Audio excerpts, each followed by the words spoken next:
एक बादशाह था, बहुत ताकतवर, बहुत अमीर। उसके महल में हर चीज थी, मगर उसके दिल में सुकून नहीं था। रातों को वो जागता रहता, छत को देखता, जैसे कुछ खो चुका हो। एक दिन उसने फैसला किया कि वो भेस बदलकर शहर में निकलेगा और देखेगा कि लोग कैसे जीते हैं। वो एक गरीब बस्ती में पहुंचा, जहां एक बूढ़ी औरत मिट्टी के चूल्हे पर रोटी पका रही थी।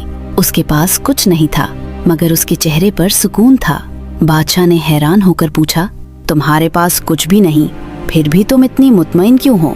बूढ़ी औरत मुस्कुराई और आहिस्ता से बोली, मेरे पास अल्लाह है और मुझे उस पर यकीन है। ये अल्फाज सीधा बादशाह के दिल में उतर गए। उस रात पहली बार बादशाह सो न सका, लेकिन उस बार बेसुकूनी से नहीं, बल्कि सोच में डूबा हुआ। अगले दिन उसने अपना खजाना खोल दिया और गरीबों में बांटना शुरू कर दिया। लोग हैरान थे, लेकिन बादशाह अब मुस्कुरा रहा था, क्योंकि उसे वो चीज मिल गई थी जो उसके पास कभी थी ही नहीं। कमेंट में बताएं, बादशाह को क्या चीज मिल गई थी।